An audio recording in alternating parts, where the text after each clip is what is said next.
Hello, welcome to today's episode of the Group Therapy Podcast. Today we have the star, the writer and producer and director of the movie Showdown and Yesteryear. Let's start with introductions with Jeff up there. Howdy, everybody. And Jeff's the star. We got Tim down there. He is the writer, producer. Producer. I didn't write the script for this one. Oh, okay.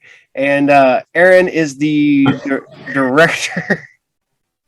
And yes, I am. All right.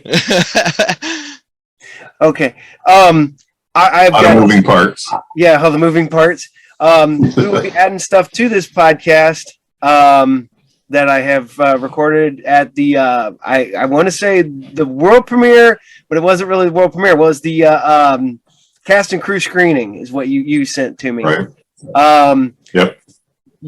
I really liked this movie. It was fun, and the fun. This is amazing what you guys were able to put together on a low budget. Lower budget, and it is a great movie. I can't give too much away. I had somebody ask me, they're like, well, is it science fiction? I'm like, time travel is involved, but then the rest of it's a Western. I was like, it's, and I don't know if you guys remember this TV show, came out in '87 called The Outlaws. It's the reverse of this show. Of this movie. It's the guys from the Old West end up in modern day Texas, which is 1987, and then stuff ensues. But yeah, this is the opposite. So I guess your guys' movie would be sci-fi adjacent, but a Western for first and foremost. So all right, tell us how this came to be. Tell us how this movie came to fruition. Well, who starts? I guess I'd have to start with Tim. He kind of yes, Tim. Tim, yeah. Yeah. So it started with a short film I wrote and had Aaron shoot it. Jeff starred in that as well. It's basically the same premise as Showdown. Nerdy cowboy goes through a door in the woods and it dumps him into the 1800s Old West. Yeah. Yeah. I agree. 100% what the movie is. I was there. It happened. Yeah. It basically was the same premise, and then once we brought it to the full length feature, that really the drama and it came about character and all that stuff, and that's the kind of thing I'm interested in. That and action, clearly, if you've seen the movie, but the short really was something Tim had written, and then we all went out there and kind of made this thing together, and it turned out pretty well, and people seemed to really like the short. So Tim, people were kind of asking you about it. Yeah, everybody was like, you need to make this something bigger. Like, love the premise, love it, everything about the film. So here we are. I kept getting asked myself a lot. Well, that short film, when you let me see it, I was like amazed. I thought that was great. And then you're like, this is what I'm making full length feature of. And I was like, oh man, this is going to be fun. And I do agree with some of the casting changes from point A to point B. I do love the current version of the Beast that you now have.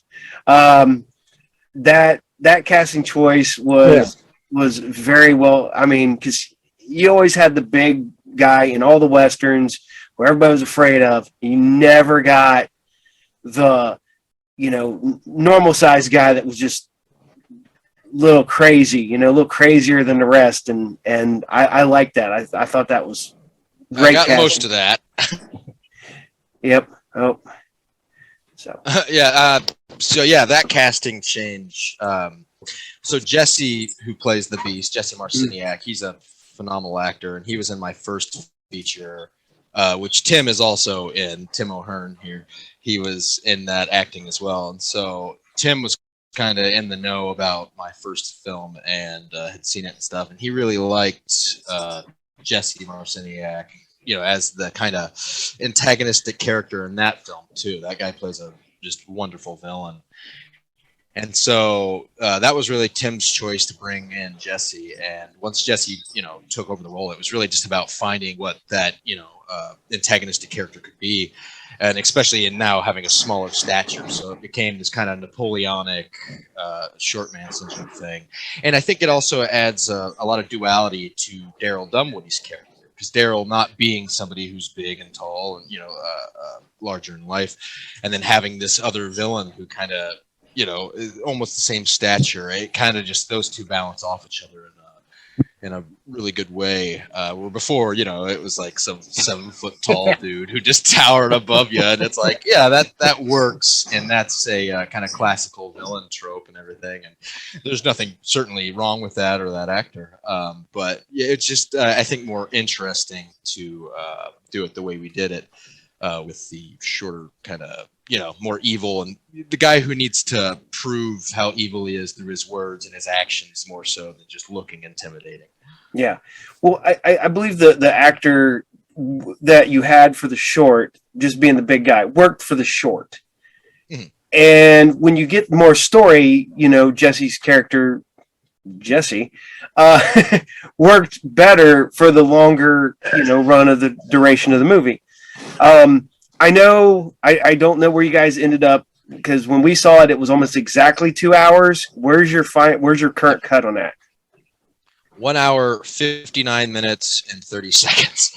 On the internet, it'll just say 1 hour, 59 minutes. And, it's important, I guess, to get under 2 hours, because people look at, anything over 120 minutes and, oh my goodness, there's such a weird, stigma about runtime these days, where it's like, man, 4 hour movies used to kick ass, or 3 hour movies. As long as you had a story to fill that time, who cares how long it is? But people will watch 10 hours of a TV show, or they'll watch a series that's 12 hours long in a single sitting. But as soon as they hear, New Justice League's 4 hours long or something, they start crying. And, oh, the new Avengers is going to be 3 hours long. I don't know if I'm going to make it. Like, what?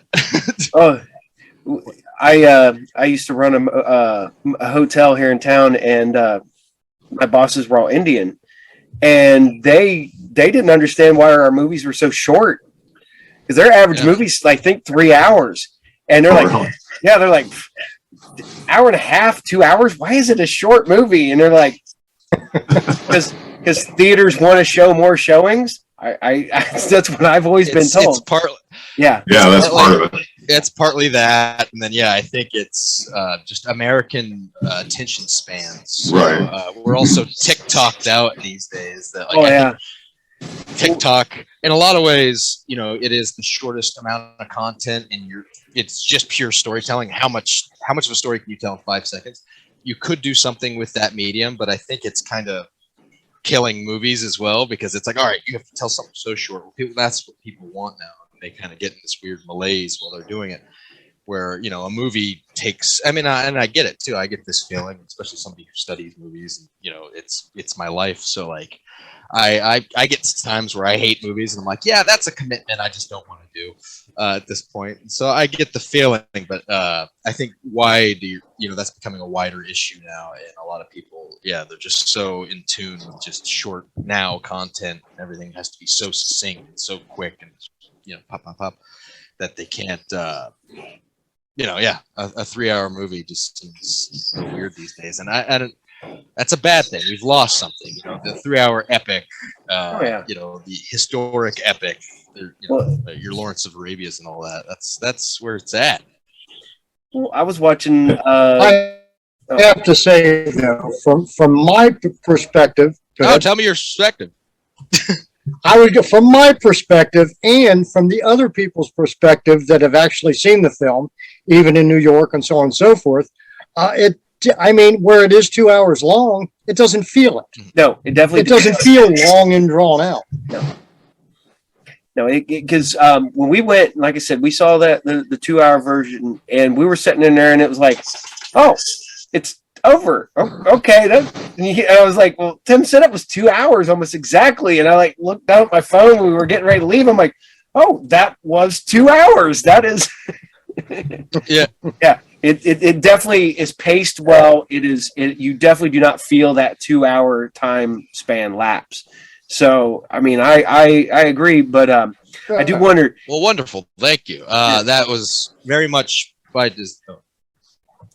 Now, did you have a longer cut? Was that your, no, it was the 2 hours was the. No. Yeah. It's 2 hours because the script was so long. Getting the script, it basically would have been like a 2.5 hour movie based off the script we had, and then having to shoot the film in 18 days. That it just was so unwieldy. It was kind of impossible. So on set, one of the first things we had to do was go through the entire script, and kind of simplify it and go, okay, well, these couple of scenes back to back could all be distilled down into one scene, while still trying to make of what Greg wrote. Well, that and the layout of the town too. It had to that come into play there too. It definitely had to be based off of where we were shooting and how many days. And so it's like, all right, we're in the jail for an entire day or a day and a half there, and so that certainly had to play with it. And then also, how to light something like that. You're shooting in this entire West town, so it's very unruly and so we really had to simplify it all as much as possible. And so a lot of the pacing happened there where it was just, no, there is no time to, for this thing to be, what's the word I'm looking for? Just kind of malinger around and, let's go over here. And it's like, no, it needs to get to the point of every scene because we don't have time to shoot any more than that.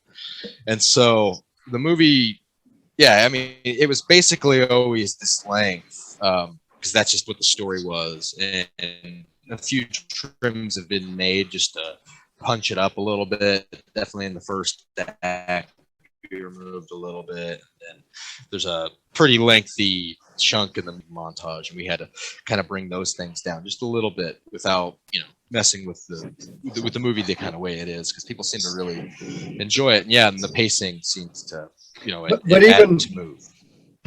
Even what you said earlier, how the time constraints of the town and this, that, and the other. I even think of the hotel. Okay, the hotel is actually 2 locations. Oh yeah, well, yeah. I mean, that kind of stuff is just 2 locations within the town. But I mean, just all that kind of stuff is just, to me, is really cool. Yeah, I mean, it's a nightmare. That's all a movie is basically. It's a big 4-dimensional or 3-dimensional puzzle that you're just putting the piece together. It's okay, we got to go get this little piece. And I don't know. I love the being on the fly and kind of just figuring out how to shoot all that, because it's not like we had storyboards or anything. We kind of tried to schedule it out, me and Tim and I, before the production. We had gone through, scene by scene, and it goes, okay, so this one's in here, this one's in here, and so we tried to block that out in a the most intuitive way possible, where it goes, okay, like we're in the jail for this amount of time, we're in the saloon for this amount of time, so let's shoot all those scenes. That way we can kind of light that location, and we know what it's going to look like in there. And so while we're in there, we can just schedule it. So we tried to make it as simple and easy on ourselves as possible. And what that does, because I don't know, I come from a kind of combat photography background. I was in the Army doing that for a while, and I grew up shooting weddings and stuff. So like kind of uncontrolled chaos and trying to capture whatever's going on in the moment, it kind of really works if you schedule it the way Tim and I did, where it's, okay, we're in this block, we have this location, here's the lighting and stuff. And so while you're in that, it's just figuring out A to Z in the scene and exactly what I need for the edit. So I don't think you could pull off a movie like this in 18 days normally, unless you cut the corners that did the kind of things we did, where the cinematographer, director, editor is all the same guy. So it's just like, no, I know what we need to get to cut together. And so like wearing that many hats, and then, everybody wearing so many hats, like that's how you can really pull something like this together. But there's an extreme level of confidence probably necessary to do this, where it's just like, no, like it's going to be on the fly, but it's like I was saying earlier, it's controlled chaos. So controlled chaos is a good word. Yeah. And I feel you find your rhythm, and everybody. I think actors like to work that way too. Like nobody likes to be waiting around and stuff. So if you just keep the energy up, and it's just we're firing and like we're moving on, and you just have to be constantly moving. I think it just works better for everybody, and you get the best out of everybody. Yeah. One thing that does get confusing in that though is wardrobe. Yes, very much so.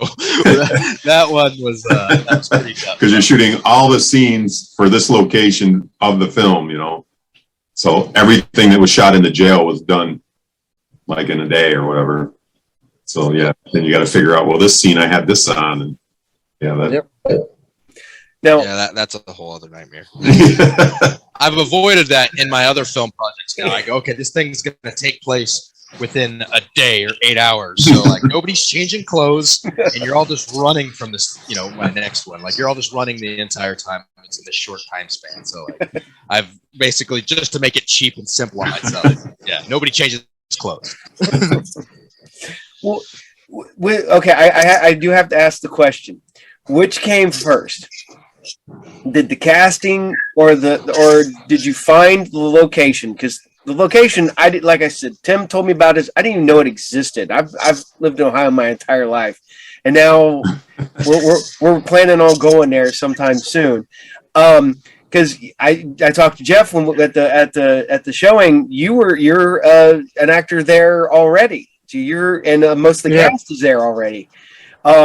So would that make casting very like that much easier, that you just rolled in and were like, yeah, that guy. Okay, good. We're casting.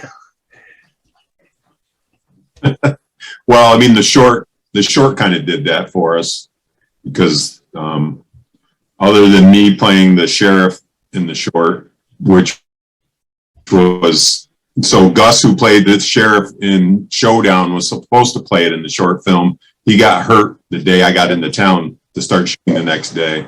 So I was just kind of a last minute here. He actually came off of a wagon face first. Oh, jeez. Into a gun. Into the hammer of a gun. Oh, the gory details. It's worse, man. Off the wagon, onto the ground, onto the gun. Oh, I could have went even more south. But that casting right there, oh man. He's incredible. Yeah, he is. He looks like you just went back in like 1970s and pulled the guy off the set of a Western. Because he just oh, he's perfect. The even kind of looks like Lee Van Cleef or somebody. Just the way he talks. Yep, like horse shit. I think that's one of the joys of Dogwood, actually. The people that are there, Gus, even Frog or Mike Montgomery, I don't think they realize. I mean, I seen things in them. I believe Tim did, and they just didn't know it was there. And I'm personally thankful that because of Tim and Showdown and even The Door brought this out of them, because I think they're perfect. I've been getting tons of notes from people who are like, damn, like some of the acting in here is incredible. And it's always, it's always the sheriff. It's Steve, who's always brought up. And then it's Mike Montgomery, who plays Steve, the farmhand, rancher. Or the rancher. And so people are like, oh my God, those guys are amazing. I'm like, they're not really actors. Like, that's just them. And yeah, that's the beauty. They're not acting. That's them. Like they're not trying to do anything. Like, just how they are. And I've found themselves. I mean, us working on low budget films for quite some time now, and I've worked on a bunch. That's how I found you can get the best performances out of people. Where it's just like, okay, here's kind of what we're dealt with. Like this is the situation and the actor we have, and it's like, okay, well, how can we tailor the character to that person so we can, really act on their strengths? And if that's the kind of situation you're in, like we've gotten really good results out of that. Where it's just like, all right, well, what is the truth or the emotional truth, of this character, and where can we find that within, the vessel for said character?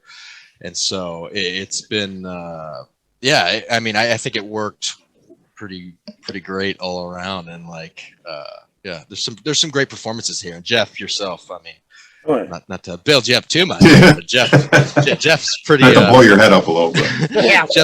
Jeff's pretty great in this one. So. Well, I talked to Jeff at the showing, and he was telling me you're the villain in Dogwood, correct? And you're the good guy in Showdown. Was that hard for you to pull off switching? That's kind of, yeah. I mean, I kind of played both roles at Dogwood, but the majority of the time I'm usually a bad guy. I played Doc Holliday for a while, and different things like that. So yeah, I can be the bad guy, and sometimes I kind of enjoy that. Now, this was all one location, correct? I mean, you didn't film like bits and pieces somewhere because even the ranch is still part of Dogwood, correct? Because Right. yeah, Yeah, that's Frog's house. Actually, that's where he lives. That's Mike. yeah, because I was telling it's Mike's land, correct? It's all his, right? Yes. Right. Excluding the exterior of Daryl Dunwoody's house and the Right. interior, which is two different houses, and then the modern day bar they go to. Those are the only other two locations that were not on the actual ranch where Dogwood Pass is located. Right. So, or just Dogwood Pass. Yes. So yeah, I mean, if we had any more locations, we wouldn't have been able to pull this off. So like that, Yeah. that's really the only thing. Yeah, that's the other way we were able to do this in 18 days with planning and that controlled chaos thing where it goes, okay, like we talked about. So scheduling locations in a smart way. And then, just having them all right there in the same place. It's like, okay, well, today, we can't be in the town because the town was still operating while we were shooting the movie. And so on weekends, they would be doing stuff. And so we would have to go shoot the modern day stuff during the weekdays, but that worked out perfect because we're still on the same ranch. And you'll go out to the nice pastures and stuff, or into the forest, or the big shootout sequences in the valley, or that little woodsy location. And so all that stuff was all right there, or within an hour away, because we had to kind of go around more near Columbus for the modern day stuff. Yeah, the modern day stuff, it was probably about an hour and a half away. But yeah, most of all the ranch stuff, the field, the hills, all that was definitely at Dogwood. Then the modern day bar, that was probably about 30 minutes from Dogwood, actually. Yeah, and I know, Tim, you invited me to go there, and I do apologize because I could not make it, and it was concert related. I had already had concert tickets before you invited me, and if I didn't have concert tickets, I would have been there. But being able to shoot. Did you, when you came up with the idea for the door and then Showdown, did you have Dogwood in mind? Had you been there before, or was it something you just kind of lucked into when you were putting this all together? Yeah. So I was in a film there. Okay. I acted in a film there. That was the first time I was there, and got to know everybody. I was there probably close to a week. So I got to know Jeff pretty well. And He killed me. Yeah, he got to know me. seeing I tossed him around like He tossed me around like little.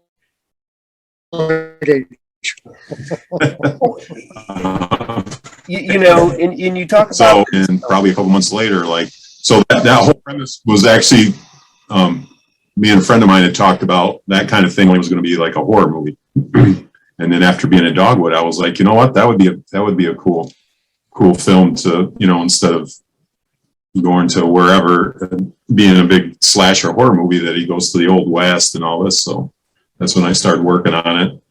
Got a hold of Frog, and since I had become pretty good friends with him while I was there, and talked to him about shooting there and everything, and set it up. So yeah, well, and to be honest, you got not only lucky with the town, you got lucky with the cast, and when I was talking to you guys at showing, I was like, these guys all legitimately feel like they know each other and they're friends. And then you're like, oh yeah, they are. They're legitimately, they all know each other and they're all friends. And I was like, that works perfectly. I mean, you know, Jeff's relationship with Mike, you know, shows on film that these guys are, you know, buddies and stuff like that you don't really get often because, you know, you got two guys who have no clue, never met each other before. Suddenly they're supposed to be playing best friends.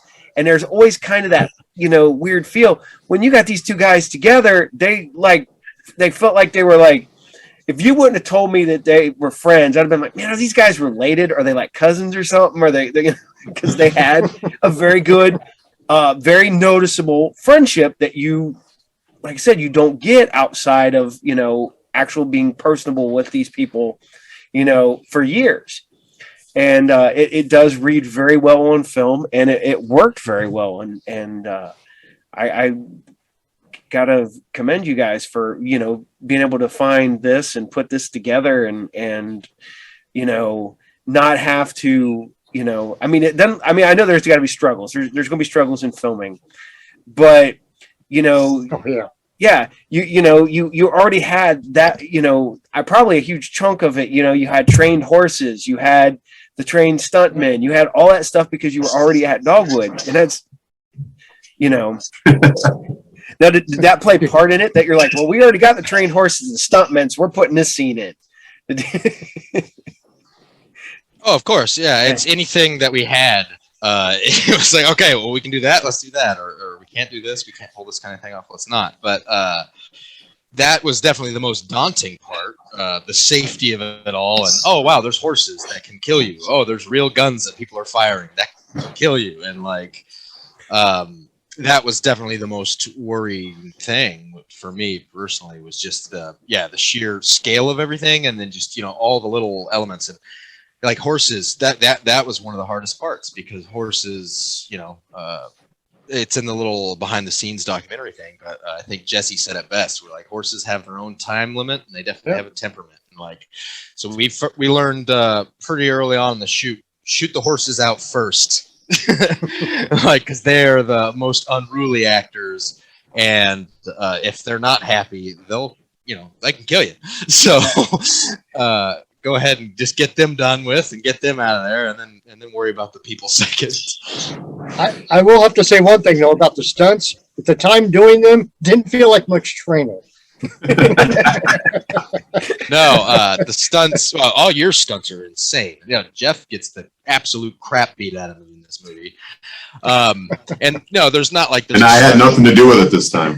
Yeah. Oh, no, but you enjoyed it, I think. Oh yeah, it was a good, nice standby watcher. No, we literally kind of set it up, and okay, Jeff, you're just gonna run and dive down this hill, and then I would kind of do it and show him like, hey, you got to throw your elbows out and your knees. So you can really get some air on this. Otherwise, it's not going to sell. And so I would try to kind of show him what these things would look like, and that it was, you know, it could be done safely. But yeah, there's not like a stunt supervisor really, other than myself, who's just somebody who's pretty rambunctious and will do some pretty stupid things from time to time. So just, here, Jeff, you can do it somewhat safely like this. Well, roll out. Do it. You can do it. Yeah, even though he's a lot older than me, which it was unfortunate for Jeff really, but it looks good on the movie, and you know what? It's preserved on film, and yeah, every time he gets clotheslined or hit by a door or thrown down a ravine or comes off a horse, thrown off a horse multiple times. Yeah, you know, it's there, and we got it on camera. So for all the injury, at least we got it. And you know, bottom line, out of all, I wouldn't change any of it. Wouldn't you? I mean, yeah, I took a beating. I think a few people, even Matt, when he rolled down the steps after getting hit, so to speak. I mean, everybody kind of took a beating. You know, Matthew Grant when he also went down. I mean, everybody kind of took a beating, but me when I face planted in the woods. Yeah, that was an accident, though.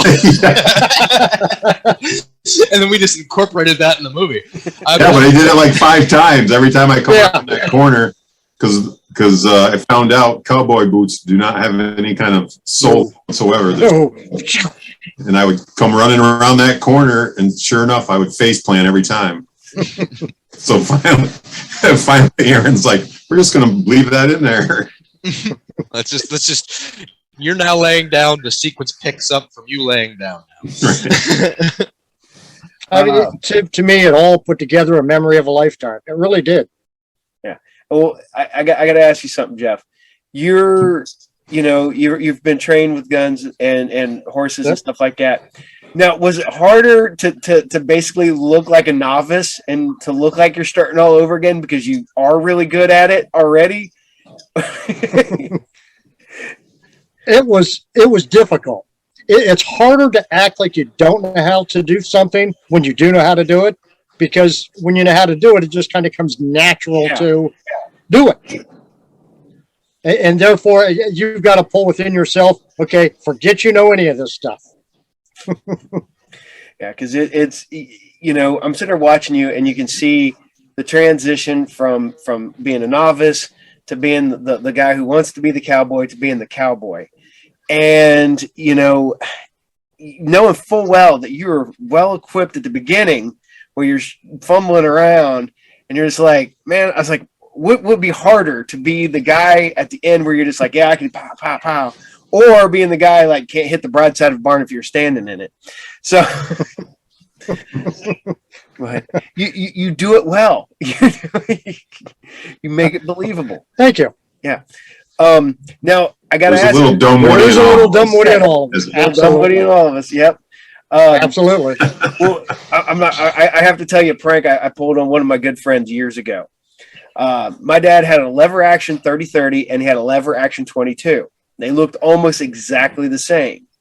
My friend had only been shooting with us once, never fired a gun, one other time before. So I took the 22 and I was like, pow, pow, pow, pow, pow, pow. Just shot it real quick, whipped it off. And he's like, oh, can I shoot that one? That one looks like it's an easy one. I'm like, all right, hold on. Let me reload it. I come back with a 30-30 and I hand it to him. And he's like, bam! Oh! And I went, what's going on? I was like, I'm fine with this one. He goes, there was two of them? I was like, yeah, there was two of them. But, it's one of the ones when you have a blast. I mean, because, I knew the weapons well. I'd been around them my entire life. And I was able to, kind of trick him without actually getting him hurt or nothing like that. But it was funny just to watch him fire that gun once. And that kick hit him in the shoulder. And he's like, oh, damn, that doesn't look like it's that bad. I'm like, well, this one's not. This one is a bitch. Now, you mentioned that. It's funny because actually my son that was actually at the screening that we had, he actually thought when I took the rifle and the John Wayne movement with it, he actually thought that was CG. It's like, no, that wasn't CG. I did it after rolling down the hill 30 times. But yeah, and it took me a minute, but yeah, definitely not CG. So my hat off to Aaron on putting all that together. Oh, it's like, I just kept having you do it. Yes, you did.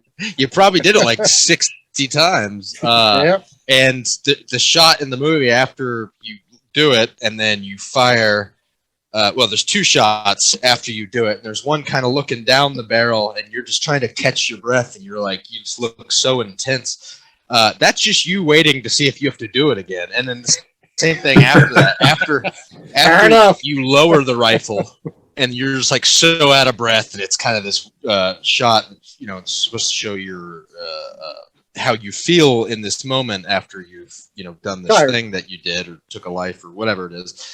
And the camera's kind of pulling out. Same thing. I just had another beat camera rolling on you, and you're lowering the gun and trying to catch your breath while I'm doing something else. And in the actual take, you can hear me like, all right, I'm over here, and I'm yelling at somebody else or something. And so it's just you, and the camera's just on you, and you're just tired as all hell. Because, yeah, that was the same day you rolled down that ravine and everything. Oh, yeah. Yeah, crazy. Yeah. So you legitimately made your actors look like they were beat up, worn out, and tore up by wearing them out, beating them up, and tearing them up.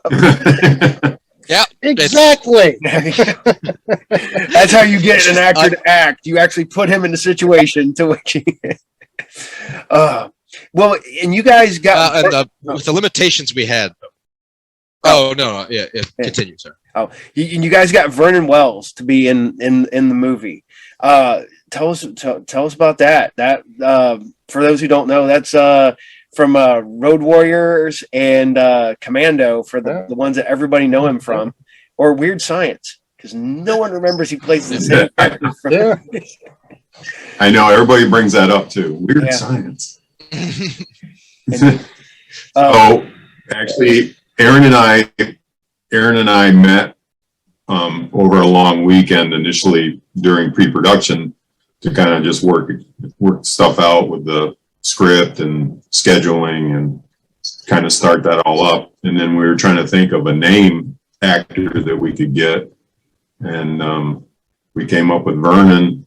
I sent him a message on Facebook and sent him a link to the door and said, we're looking to do a feature film version of this film and would like you to play the town tycoon. And he wrote me back like 20 minutes later and said, get a hold of my agent and we'll work this out. Cool. Yeah. Now, how long did you have him on set? 2 days. 2 days, yeah. So, yeah, 2 days. Yeah.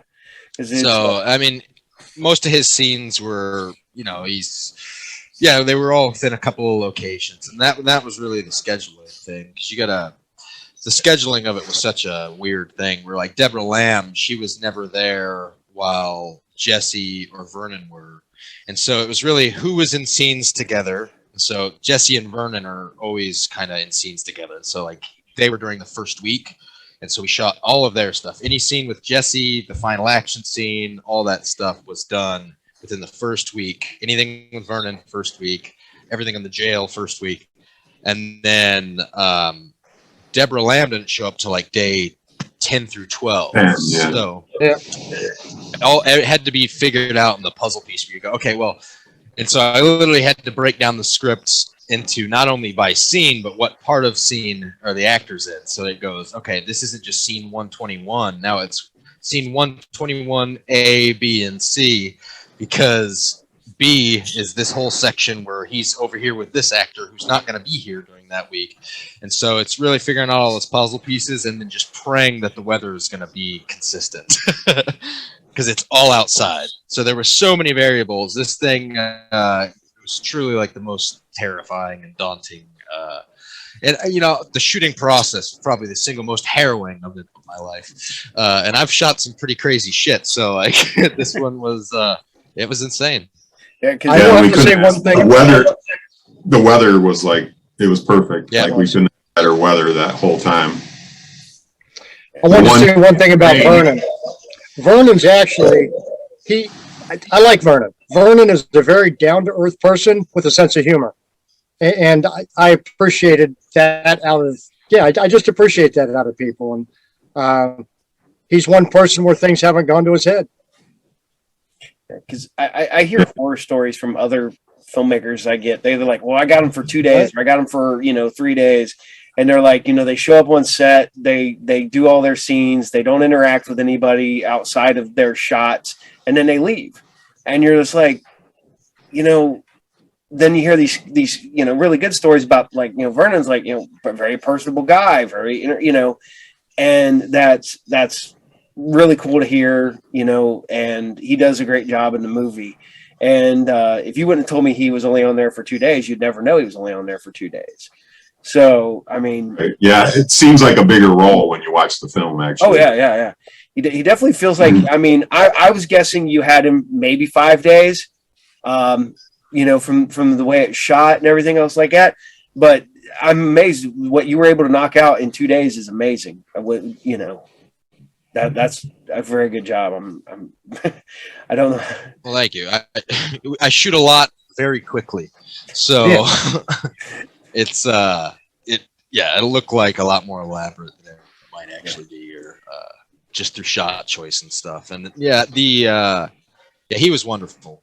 It was awesome working with him, and I've definitely dealt with it the other way too, where they're not so fun. And so it was. That's it was a fact. awesome. Yeah. It was awesome having Vernon. So, like I said, the movie is, like I said, I don't want to give much away. It is a really, really super entertaining, fun. It keeps you, right there. Like what I said before, I was like, when you told me it was 2 hours, and I'm like, this isn't 2 hours, and I'm like, oh, that's 2 hours. It's almost exactly 2 hours. And you guys, I mean, I don't want to. I'm not going to. I don't want to play your guys' role down any way, shape, or form. You guys did great. You guys hit the lottery with this thing. I mean, with having the actors who already knew each other, who already had relationships, and you were able to work that. They were already working in the town, all that stuff, and you were able to bring everything together, plus your story, and it's just a really good, making a mixed drink. You put all your ingredients together and you get the really good mixed drink. That's what you got. It's yeah. Putting it. Oh, I didn't say much. It was just thank you for your praise of the film and everything. And for this also being the most, maybe like we had the most ideal circumstances to be able to pull this thing off while also having maybe the worst circumstances. Like shooting a movie in 18 days is not a smart thing to do. Scheduling a lot of it the way we had to isn't, the greatest thing to do. But I love watching really bad like B movies in the 80s, low budget films, because I think it's equally as important as watching great classics and stuff. And like I kind of am an amateur film historian, I guess, where it's like I love old classic films, but at the same time, I love really bad ones, and I love digging out a little piece of treasure from 1986 that nobody's ever seen. Because when you can see the effort in something like that, it's always amazing. We're like, wow, you didn't have to try this hard on this tiny little B movie, but like you did. And then the opposite as well. When they just do something horribly, you can kind of reverse engineer that. Like, well, why didn't that work? Why can I tell that they didn't have these actors on the set at the same day? It's like, well, because they didn't think to shoot it maybe a more clever way, or to kind of, take in all these variables. And so if you can watch a lot of bad movies, it almost can teach you how to make good ones. Or, if you're going to have to make a film on similar circumstances, how can you avoid the pitfalls of other cheap things? And so I'm trying to create this kind of expensive looking style in the fastest, cheapest way possible. That's how I always feel when I'm in movies. Like, obviously there's some I've done that I thought, weren't the greatest. And I always say I always come away from it. I can at least learn how not to do stuff too. Right. When you're set, no matter what. I always learn how to do things. Well, I think this way is with lower budget movies, and the guys put a ton of effort into it. They put a lot of heart into movies. Yeah. And if you got a great big budget, you don't have to put heart into it, because you can just, make it slap a coat of paint on it, make it look nice. I'm a huge fan of the knockoff movies from back in the 80s when they were making the Mad Max, the Conan knockoffs, the Westerns and stuff like that. But, those guys had no budget, were able to make movies that I find entertaining as hell. And as a go ahead. I was saying, as a modern indie filmmaker, you're basically under a lot of the same restrictions they were, where it goes, no, we don't have a ton of opticals or special effects money, or even the time or planning to do a lot of these kind of things. So it's what can we capture in camera, which, that was what they were under. And now we have cameras are finally widely accessible. So before, like in the 80s, and when everything was on film, it was much harder to shoot something and make it look decent. You had to have at least 35 to try to make it look like something big or classic. And so now you can just do that. And so we kind of just off the bat, if you have no money, like we kind of did on this one, like you're on the same level as them now, where you go, okay, Charles Band in the 80s and Full Moon and all those features, like that's what we're doing. Yeah. And so it's like, wow, what creativity and what heart can you bring to it? Because that's all we're looking for. So it's with every moment, what would be the boring thing to do? It's like, all right, well, we'll just change up the blocking, try to keep it interesting.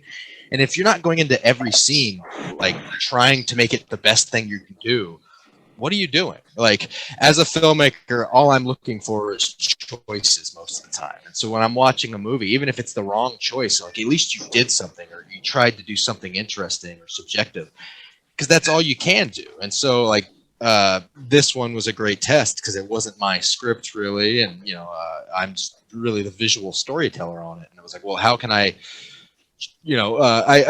we did add a lot of really emotional elements to it, and we really focused on the character side of it, and that was what I could really bring to it. Was, can we focus on Daryl Dunwoody as a human being? And maybe that's all a great story is like a realistic representation of authentic human like behavior or story. Yeah. And so trying to just tell this emotional truth of, okay, sure, this is a silly cowboy in the past movie and a nerd going in time, but like what truth can we bring to that, and what has nobody else tried? Because that's what I find is missing in a lot of movies today, and especially low budget ones, is a genuine attempt to tell a story and a genuine attempt to tell a human story. And so that was really where a lot of the focus needed to lie on this one, was let's tell the best story we can about a human being. Yeah. Well, like I said, I think you guys knocked it out of the ballpark. I mean, it's a really good movie. I've been telling everybody. I mean, my dad watches Western stuff like that. He's like, well, where can I watch? It's like, it's not out yet, but when it comes out, you're going to have to watch it. And I told him the story, and then I showed him, and I was like, he's like, well, where's it filmed? I was like, it's filmed in Ohio. And then I brought up the where it was filmed. I was like, this guy. I was like, oh yeah. And he's like, man, that sounds like a really neat idea. And I'm like, well, it worked well. So, and it's, I have my buddy who went with us to go to the screening. He's not a low budget movie guy, not really into him. He liked it. He's like, them guys did a good job. I mean, he was impressed, and he's not one who's regularly impressed by low budget movies. And if you can get him, you can get, so yeah, because he go get my electric. My laptop's going to die. I'll be right back. Okay, bye, Jeff. No, I got to get the electric here, or it's really going to die. All right. Well, when you guys put this together, how long was it from like you got the idea together to the time it was done? Conception to finished movie, how long was it? Well, it took a lot longer than it was supposed to. And conception was 3-4 years ago, Tim, when we did the short. We shot the short while I was still doing my first movie, and we did it like in between another movie we did, a Lynn Kabaczynski movie, and then we did my movie, Hans Volition, and then The Door, all in like a week or two. We had did like 3 movies back to back. We shot Tim's scenes in my film, The Door in its entirety, and then went off and shot this whole other movie, all in like 3 weeks. And then so we had The Door that came out maybe 6 months after that or something, and that's been in festivals. I think that's still in festivals. Like it's yeah, it's still got a couple more that I'm waiting to hear back from as far as selection. Okay, well, cool. So that was a process, and then what do you say, Tim? Like how many? I mean, it took 2 years probably from shooting the film, because we shot it last October, 2 Octobers ago. 2 Octobers ago. Late September, so it's almost 2 years ago. Yep. So, and then that was really down to post-production. There was just a lot of in shooting a movie in 18 days, some technical things are going to go wrong. So there was a lot to really clean up, as well as I had to finish my first film. So we had to wait on that, and then my first movie came out, and then then I really started getting serious on this one, and that. Yeah, there was just so much more technical stuff that we were not kind of thinking we'd have to deal with. And so once I had dealt with it and we cleaned it all up, and we got it in there, and nobody will notice, hopefully, anything. But the it was just a lot more variables than we were I guess, prepared for. But that's a trade-off. If you're going to shoot a movie in 18 days, and you have one guy for the entire camera department, some of these you might run into a few of these issues. So I don't advise it. Don't shoot a movie in 18 days, especially one this size, if you can help it. But that being said, I think I'm pretty amazed every time I look at it. Like, wow, we did it. Yeah, it doesn't look like an 18-day movie at all. And like I said, I was impressed. And when you told me, like you said, you had Vern for 2 days, that's like I said, I would suspect that most of the people were on the set from the way it was shot, the way it was filmed. It's pretty seamless. When you're telling me like this person didn't even show up till like the last 6 days of shooting, you're just like, wow, like it really seems like those people were there most of the time, but it's all in planning. Yep, that's time management. Well, my first film took 3 years from the whole way through, and that was basically like my student film. So I was shooting little pieces of it over 3 years where I'm like, this sucks and the writing sucks in this part. Well, let's write something new and try to insert with the good footage that we have. And so I really learned a lot about seams and editing, and like, you know what, all we need is this person's elbow, and like you can get really clever with doubles and stuff. And so this movie was like the final exam, where it was just like I was just finishing my first movie, and it's like, okay, now I got to do this in 18 days. All right, you know how to do this in concept, execute. But that's it's got to be a hell of a jump to go from your basically student film to this film, like right back to back, right?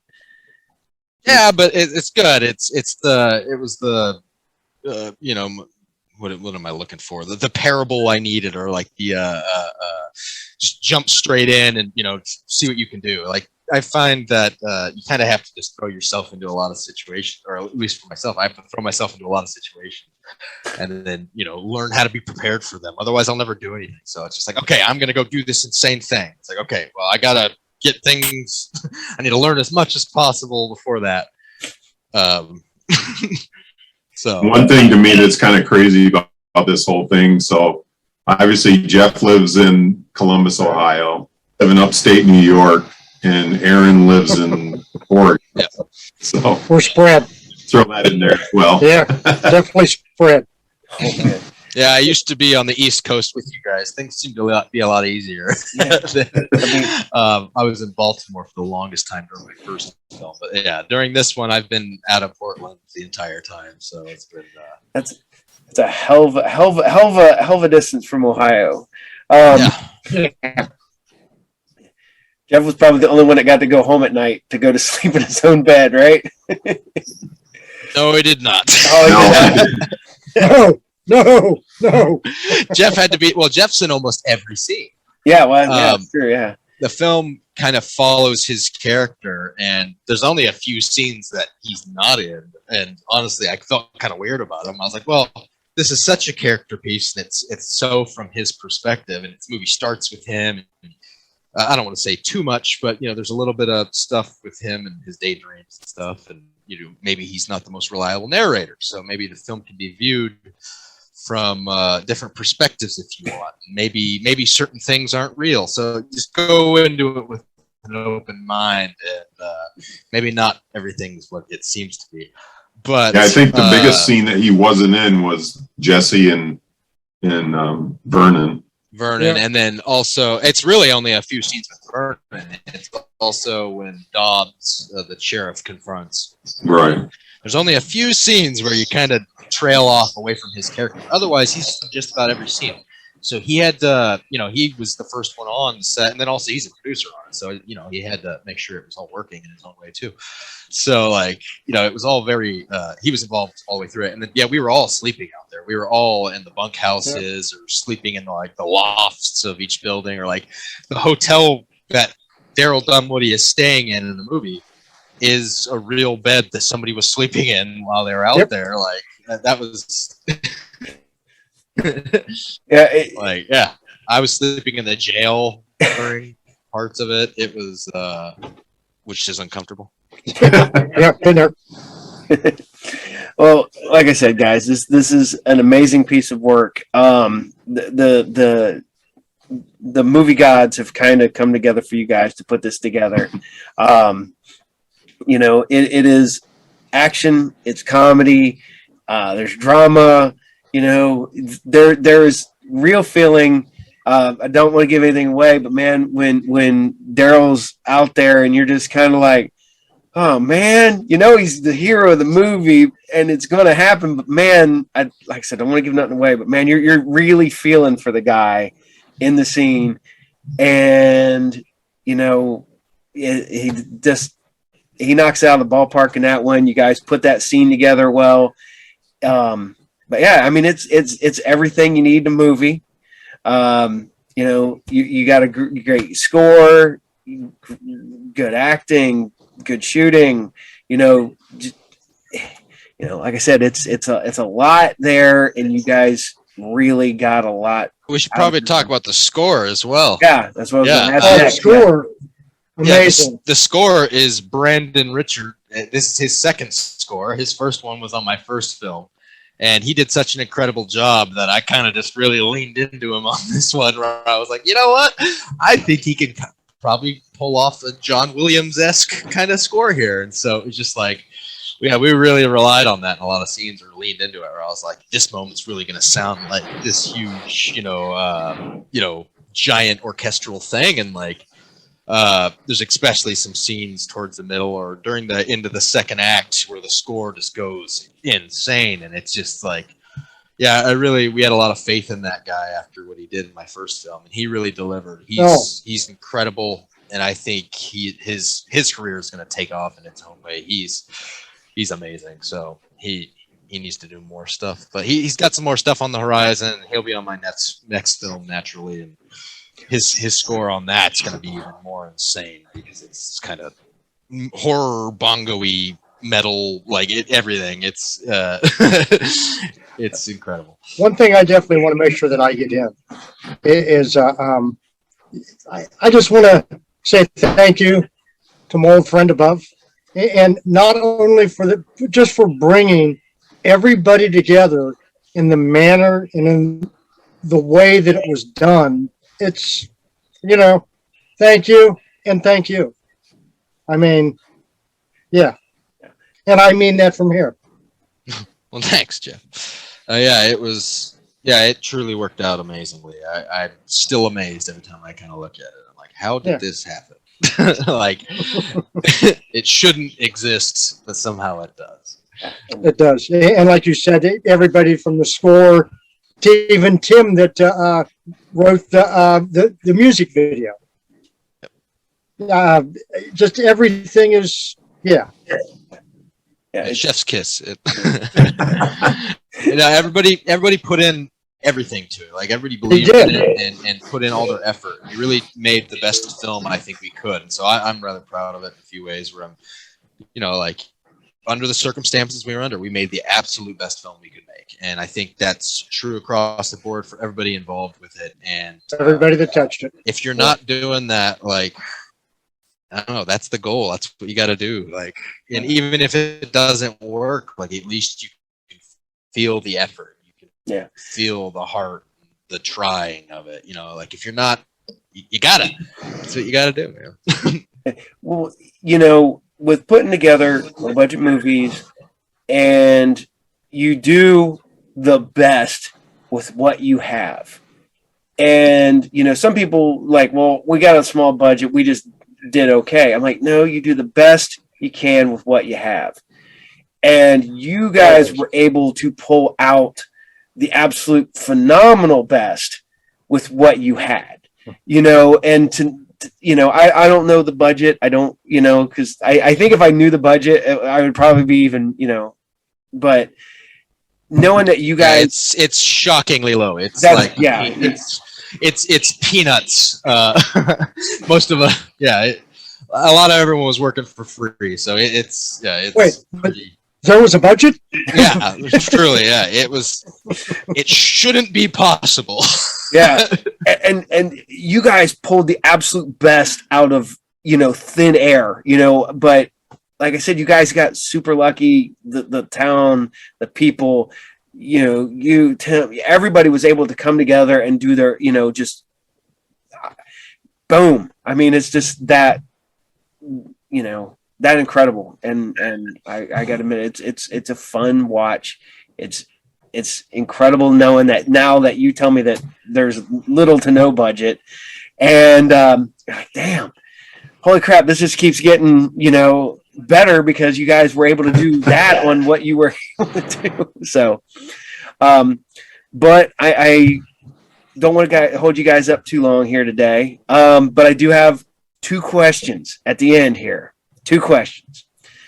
All right, going to start with Jeff. We'll go down. Okay. I'm losing you guys here. Okay. Favorite A Western. little bit. I'm with you. Okay. Favorite Western. Jeff. My favorite, Yeah. big part of me at this point in time wants to say McClintock. That was the one we had the rights to. I guess it's a joke. I'll explain your joke here. That was the one we Yeah, used in the strictly a film joke. on the TV constantly, because that's public domain. So we watched that film probably 100 times during the Oh, yeah. making of. Yeah. Have you ever seen it? No. Yeah. That was the big joke. All of a sudden you just go, hey, have you ever seen McClintock? No, I would almost have to say probably my favorite Western was the latest Tombstone with Val and all of them. That's probably one of my favorite. That is a great movie. I love that movie. All right, Tim, what's your favorite? Oh, Jeff, you had to steal mine, didn't you? Is Bone Tomahawk a Western? Yeah. Yeah. Yeah, that's a Western. Crazy Western, but it's a Western. Yeah. Yeah. So is that yours, Tim? That Yeah. and Tombstone, is those yours? And McClintock. And And McClintock. And So he got McClintock. 3. I'll have to go with Good, Bad, and the Ugly, just because. Fuck, maybe not even that.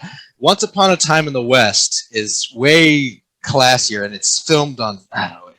I'm kind of tied with those because they're both incredible. I think Good, Bad, and the Ugly's got such this kind of human, I don't know, it's crazy. I love the story and how it's just kind of following these dudes, but there's the background of the Civil War and everything. It's like, it's so amazing. But then Once Upon a Time in the West is kind of the truest Western I think there is.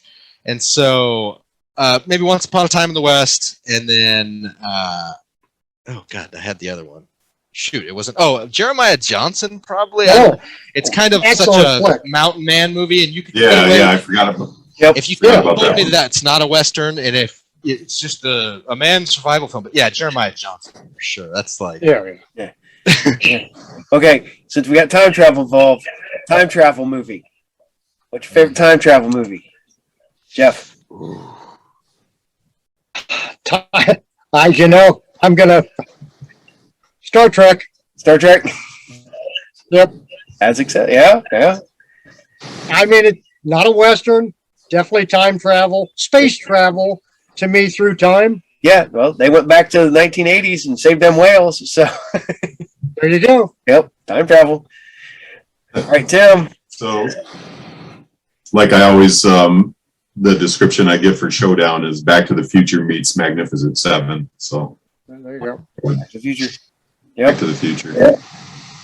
I love Back to the Future. I think it is probably the best, most succinct time travel movie that brings it down to the simplest terms. Kind of has the story so figured out, and it works every time you watch it.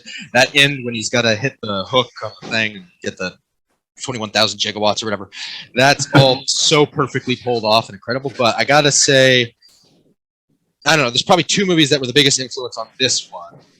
One was I don't like it that much, but it's called Time Rider, and it's an old movie. And I know Greg was thinking about it when he wrote this, and so Time Rider had a lot of inspiration on this because it's a very similar movie. Mhm. And in a lot of ways, I was thinking about that when I'm trying to not just be Time Rider, and that's why there's so much I think focus on the drama and the characters and the reality of it all. Because I was just like, I've seen this movie before, so we should do not that exact thing.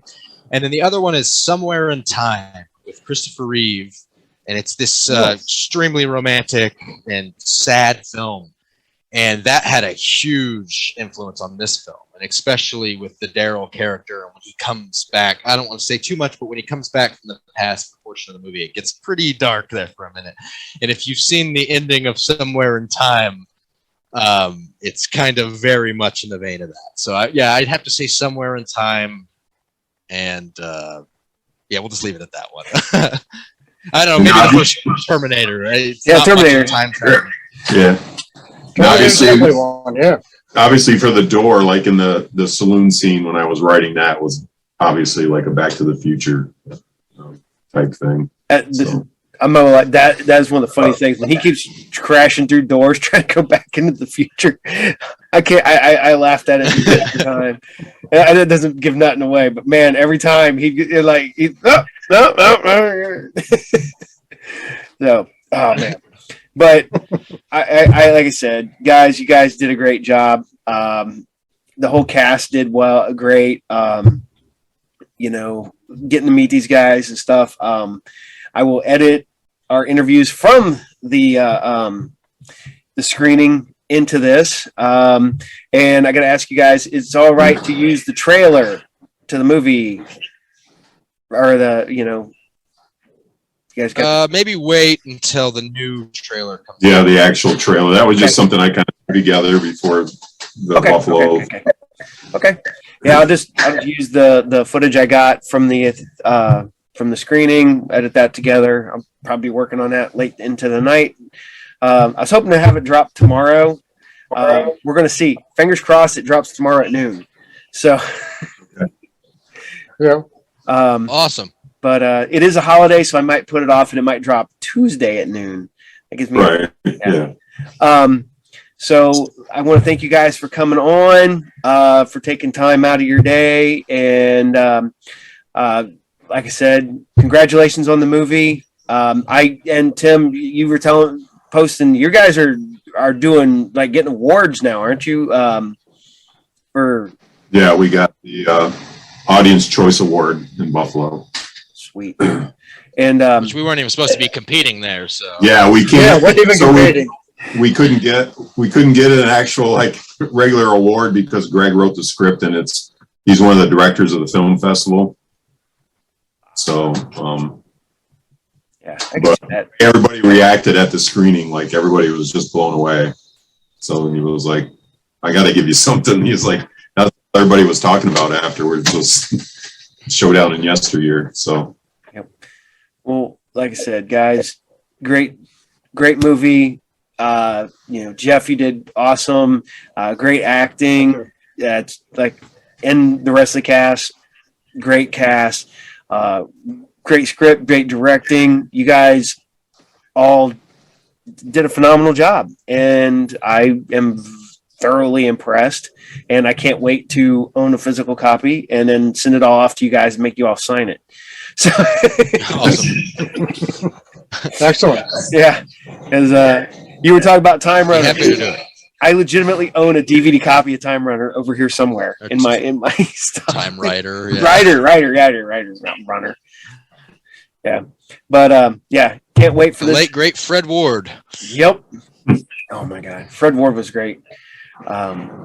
But like I said, I can't wait to see this again and show more people. Do you guys have a before we get too far? Do you guys have a distributor yet? No. That's what I've been doing lately, like daily, is researching all that because I know there's so many out there that'll just screw you over so bad. So I mean, I want to make sure I get at least a decent deal. Cool. And again, it's something else I actually want to say too. I want to thank Timothy O'Hearn. I want to thank you, friend, for you brought us all together, man. You made it happen. Thank you. Thank you. Yeah. Yeah. It's like I said, you guys, it's great. I'm pushing it. I'm telling everybody. I've got probably 20 people that I know, friends and family, that are like, so when's this movie coming out? I'm like, when it comes out, I'll let you know because I'll get a copy and then I'll make sure you guys can see it. So, Yeah, hopefully once we get this new cut completed, I'm going to start reaching out to some of these people and see what kind of feedback I get. yeah. The thing is, right now, you guys are doing physical, correct? You're going to release physical copies of this, right? I've talked to other people who are like, yeah. That's what I want. I don't know. I was trying to find out. So if I went with Indie Rights, which is basically just it's all streaming stuff, I think I still hold the rights for physical copies if I was to do that myself. So okay, I'm that scenario possibly. All right. Cool. Well, gentlemen, I'm going to let you guys get back to your day. Have a good weekend. Finish up your Sunday and have a good Labor Day. Take care. Hopefully, I will be seeing Jeff sometime soon when I get up to Dogwood. And Absolutely. And before we go, do you have a schedule for Dogwood coming up? I do, but actually the last show of the season is coming up this coming weekend. Now, with that said, Dogwood still opens up in October for Halloween because the town has a scare factor. Then it also opens up again for Christmas with Santa Claus and the Grinch. They won't let me shoot the Grinch, but I'm still trying. Yeah, gotta pick him off. So, but thank you guys. Thank you so much. I appreciate it. So I will let you guys go. Thank you. Yeah. I don't want to tie up any more of your day. But like I said, thank you so much. That my dog's now starting to poke me outside. So take care, gentlemen. Have a Take care. Thank you. Yeah, thanks. Yeah.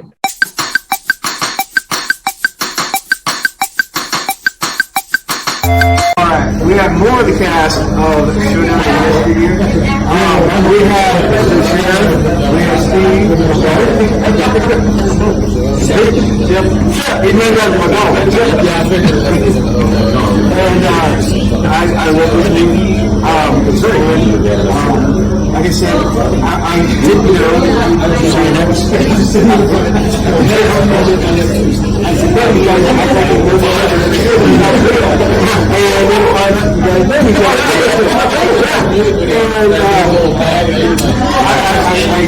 Tim, let me see the short, and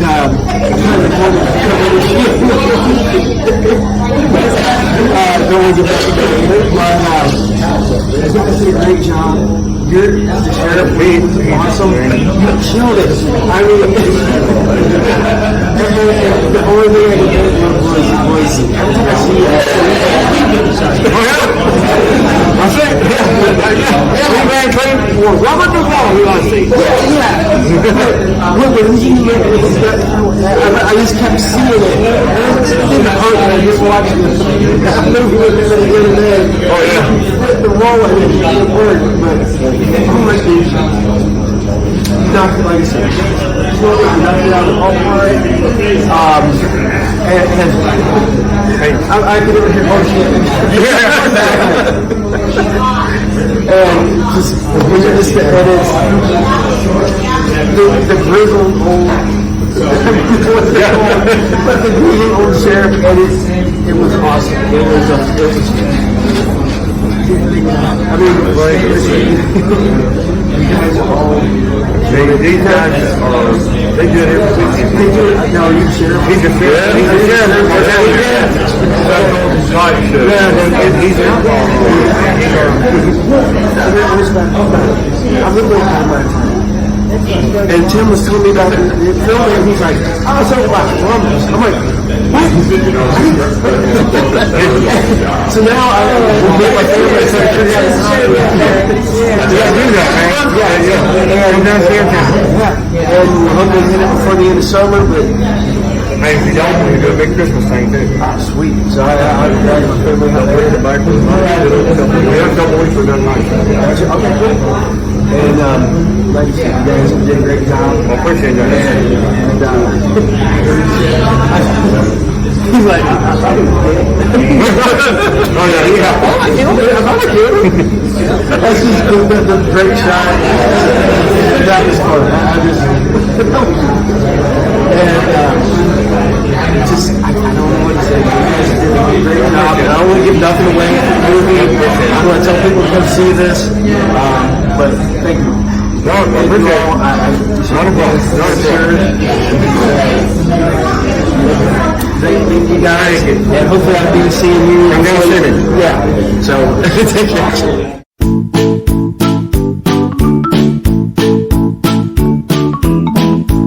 This is the premiere of your movie Showdown in Yesteryear. This is a full and action-packed movie. I loved it. I thought it was great. The casting was great. Over there was fun. The beast over here was and Yes, sorry, real quick, everybody. You guys, basically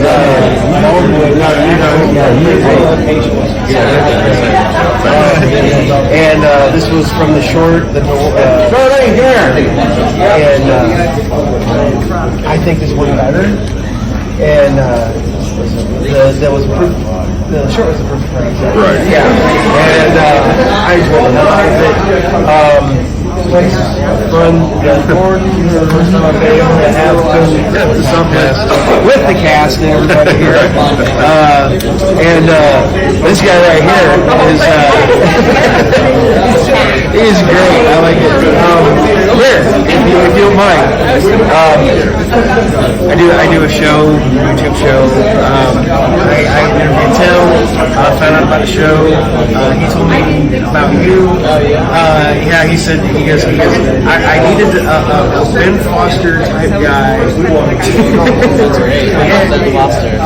And I saw the original short, and they had a big monster guy playing. Yeah. That was pretty intimidating when I first saw that before I got cast. And I was like, okay. I think it worked better because, we had a lot of bigger guys and stuff in the West, and but having a smaller guy with a chip on his shoulder, I thought that's a good observation. That's something I really thought about. Going into it, I really thought about having like things like set.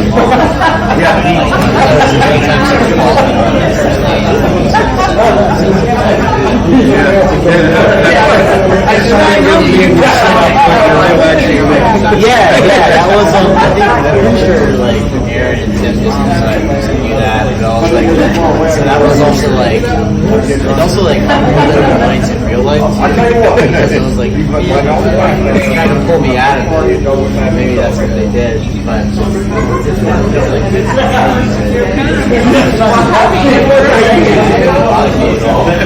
And that's one of the reasons I got cast as a brother. See your guy, but you tell me what to do, baby. And it worked because you were like, all right, I'll do it. It's when you turn around like, all right, I'll go worry.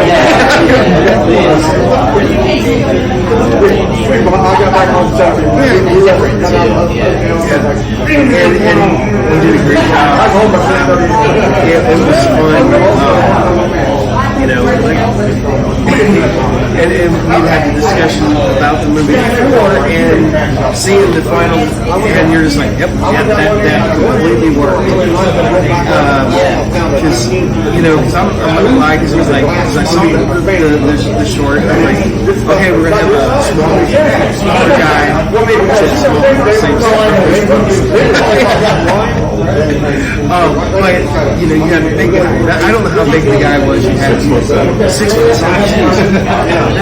There's 10-inch difference. And I thought that better because it's competition. Yeah, it's competition. But I'm not trying to insult the other guy or anything like that. But yeah, it felt more fun for me because seen, well, we worked at we were never on set together. The other one. We were on the previous project. And you and that's why I got you this. Watching you and that's how I envisioned the Beast guy. I had heard of Flying Horses for like the HBO show. I almost got casted, but I didn't. So then Tim calls me up and I was like, hell yeah, I can ride a horse. I was like, listen, you can ride a horse. He was like, that's a big selling point. Yeah, I've heard that. Ironically enough, it's like I talked to other directors and stuff, and some other actors I know, and they're like, I told them I could ride a horse, and they're like, okay, ride a horse, and they're like, This time it was actually true. yeah, and horses, I grew up with cousins that had farms and stuff like that, and horses can be temperamental. Yeah, I think Aaron talked about doing some sort of director's commentary. Yeah, we wanted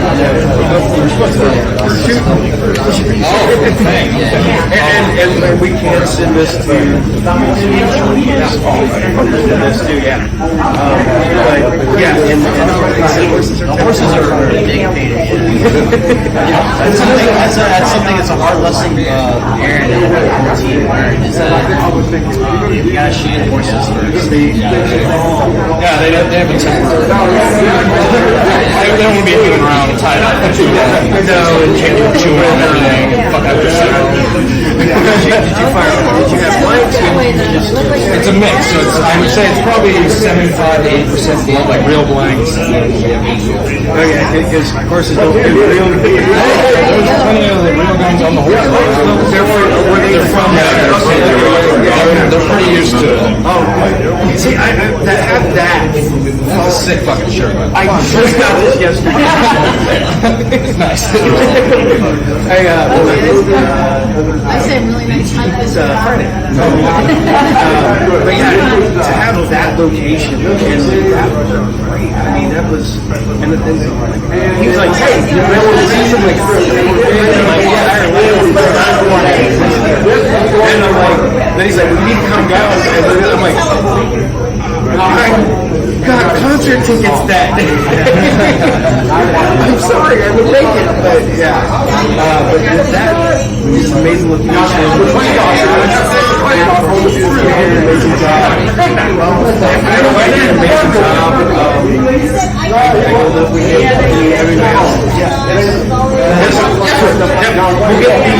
The star and Bono will have to swing. How'd you get time off? How'd you get time off? I'm not gonna lie though. I bet that. I believe it. I used to know this guy. I went to high school in Sigma, and we had a guy. Always wore his cowboy hat, his duster to high school. Didn't matter. Middle of summer, dead of winter, duster, hat. And he did work on the farm. He did live on a farm and everything. But he lived that cowboy life, no matter what. Did he want to be John Wayne? I think he wanted to be Clint. I'm not gonna lie. This guy showed some else the other day. I was like, I didn't want to be, Clint Eastwood. I wanted to be Franco Nero. I wanted to be Django. I wasn't doing the old Italian. I think what was so good about this thing now, I think everybody kind of felt You guys are very good. everybody felt it was kind of not the hot shot, but I mean, Was it really? I think really scared. it was a connection.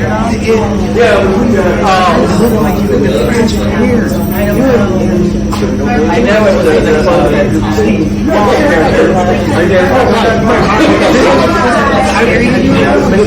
I had no idea.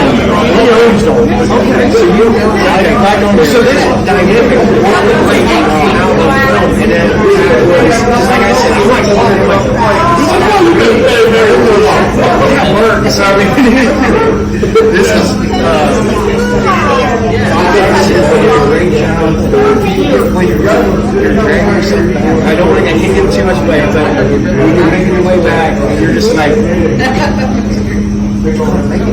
A lot of that wasn't an act, because that was one hell of a day. I'm gonna tell you that. One hell of a day. He's like, well, what do we need you to do? We need you to get from there to there. That's easy. Drag yourself from here to there. And did you, all your stunts? Anything anybody did there, I mean, it was, everybody did their own, yeah, the rolling down the hill, everything. I like this, especially after here. It was, like I said, I've known people like that, and I knew guys that would and they'd go through that door, and they wouldn't even think a second about it. And 4 years later, guys trying to get more. Then you're like, nope, this way. They'd be like, no, I'm like, I lived it. I mean, we all lived it for 18 days. That's not like more than 18 days. But you guys are kind of banging out 18-hour days. We had a couple of small days, and they were the modern days. So what was harder? Was the automation harder or the right? I don't know. Okay. I mean, I don't know. There was some pain. Getting hit the ball, that probably was a pain.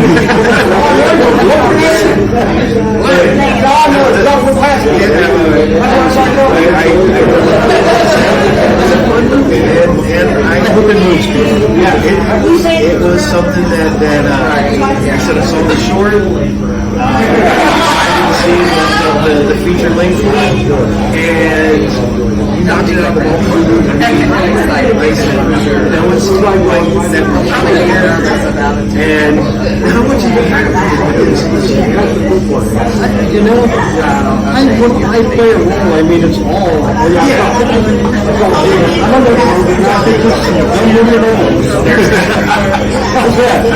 I think there's some dumb money at all. You know, and I believe we all want to be.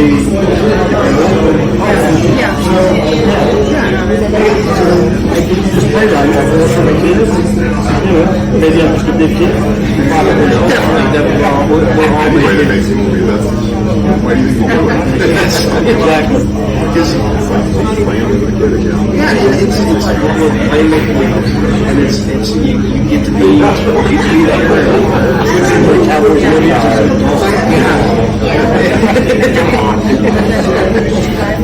and so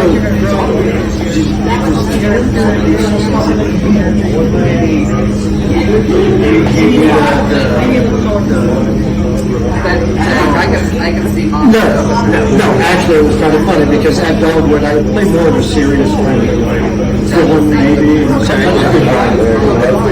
played more of a serious kind of person, and it was funny because after making this thing and going down to Dogwood, playing whatever I played, Mike looked at me and said, okay, look, we don't want Dogwood. I'm still kind of shaking. You gotta get out. I'm still kind of shaking. I can see that. I know people that have other actors, and when they get their role, they start feeling it, and then they taste it. Because you want to be humble. I mean, you do. I've been in 2 movies, and I never took either one of them all the way home. I was a killer in one, and I was just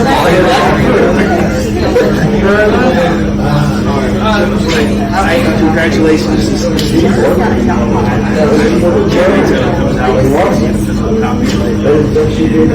I'm going to send it off to Of